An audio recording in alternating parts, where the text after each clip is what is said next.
How is it going, everybody? It's Wolf here, and today we are going to do a demonstration of my new saber, the Kyberlight V5.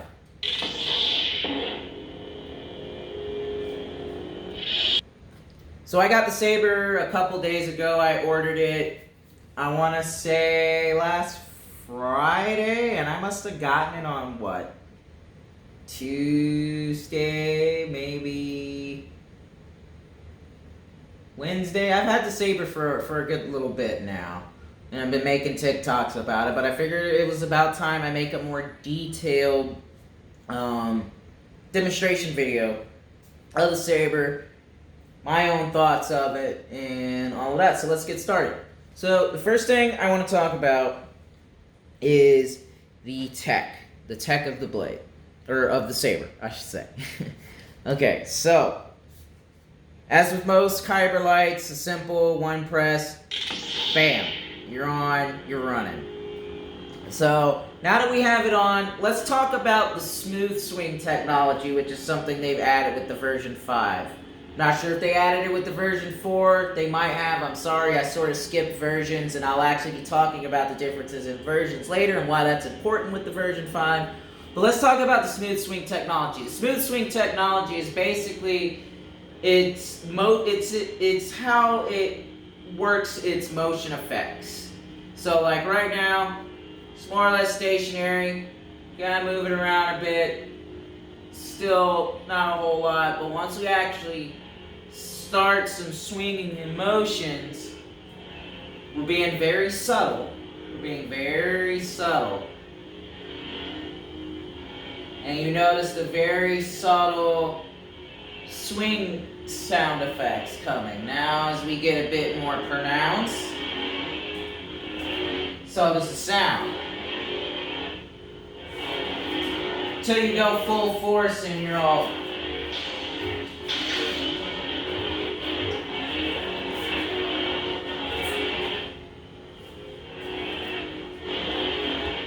It's very responsive. Now, while the saber's ignited, you have a couple of on-demand functions that you can do. Your top button, which is also for your power, on-demand blaster deflection. So you're like...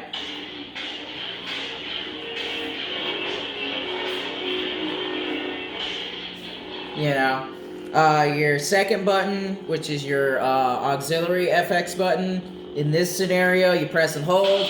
On-demand saber clash, you know.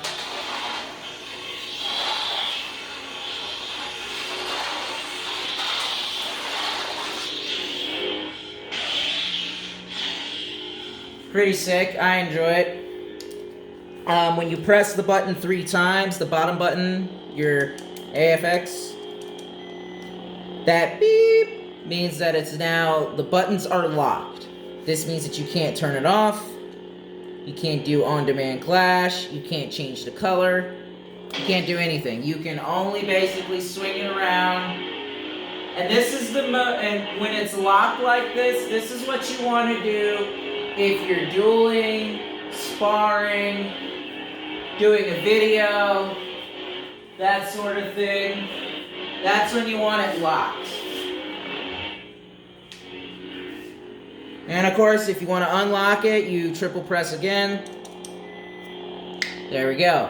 Now it's unlocked. We can do that. We can do our clash. We can do all of that shit. Colors. Let's go over to colors. So, triple press the top button.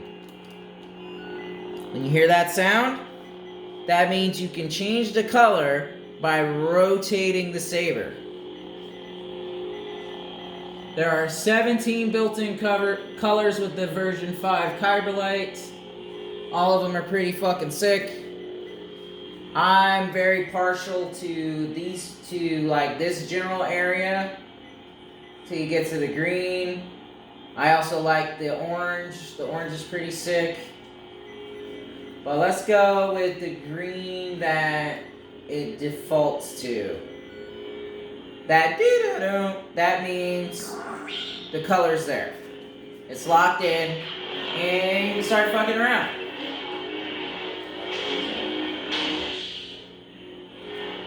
Now, it has 3 different sound fonts. What we were just using now was the Jedi sound font.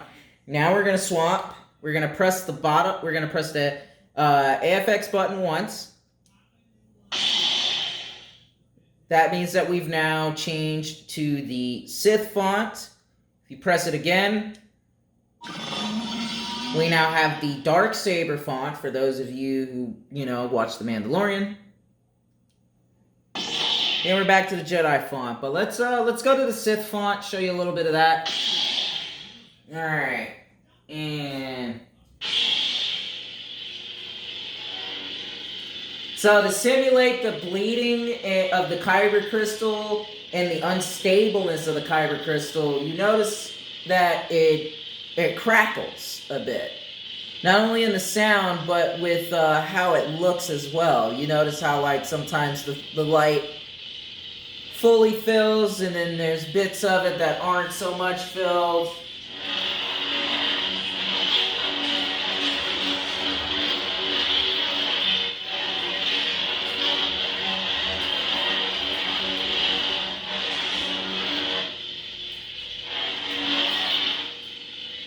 Well, yeah, this is the Sith sound font.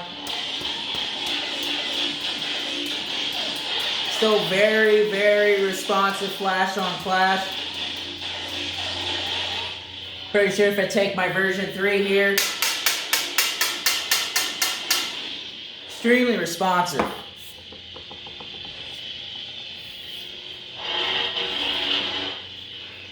Alright, let's do the Darksaber sound font so you guys can get an idea of what that one sounds like. There's the ignition.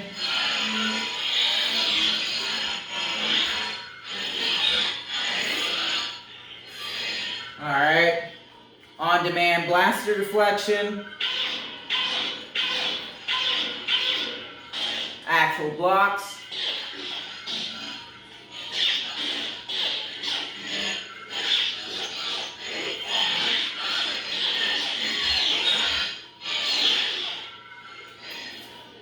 On-demand clash.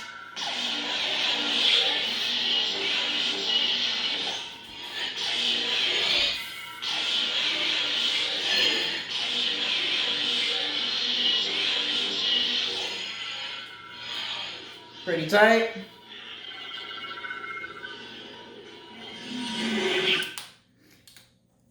Okay. So, we've gone over some pros. Next, we're going to go over some of the cons of this saber, unfortunately. Alright, so let's talk about some of the cons of this saber. These are more critiques than they are actual cons of the saber. My first serious critique is the circumference of the actual hole where you place in the blade. I feel like it could be a little smaller, because it definitely, in comparison to my version 3 Kyberlight, it's definitely not as snug in there as it is in this one, for sure.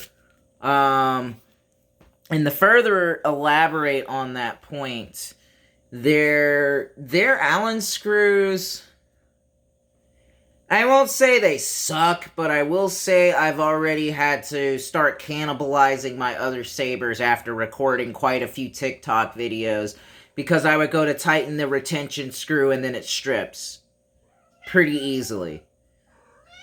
I feel like that's something that they definitely should address it. It's not like a super like game-breaking kind of thing, but it is kind of annoying. That's right, Calcifer. It is kind of annoying. Sorry, the cat, everybody. But, so speaking of my version 3, so you can upgrade the version 3 with a version 5 board. Same thing with a version 4. However, one thing you need to take note of, 5-watt bulb, 10-watt bulb. 10 watts of power, 5 watts of power. If you put the version 5 board in a version 3 Saber hilt, you're going to need to use the version 5's low power mode, which I will put written instructions in the comments for this video. I'll put the instructions on how to do that in there. Basically, you want to do the low power mode so that way then you don't have this 10 watts of power going through this 5-watt bulb and completely burning it out. You don't want that. But other than that, other than the blade retention and the quality of the Allen screws, I'm thoroughly satisfied with this saber. It has made so many of my videos so much more enjoyable, and I am contemplating buying another. I am seriously contemplating in a few weeks buying a second one, possibly even a third one, and then start teaching people and letting them use these to train with, because the durability of these sabers is absolutely phenomenal. I've had this version 3 since 2018. Yeah, 2018 hereabouts, somewhere around there. And it's held up the test of time. The only reason why it doesn't have the stock blade is because I wanted to get a 24-inch blade so that I could do more acrobatic lightsaber forms in the house without hitting the ceiling as much. But anyway, my friends, thank you so much for watching. I hope this review helped you. Please like, follow, comment, subscribe. Let me know if you would like me to check out other sabers. If you can recommend some that you would like me to do a review on, please leave it in the comments. If you're not already, follow me on TikTok. That's where most of my lightsaber content goes. I do 1-minute shorts of basically freestyling. I'm not so much a saber spinner. I've done a lot of martial arts over the years, so most of my videos, I treat it like as though I'm fighting in an actual tournament and swing accordingly. But anyway, folks, thank you so much for watching. I hope you enjoyed this video, and may the Force be with you.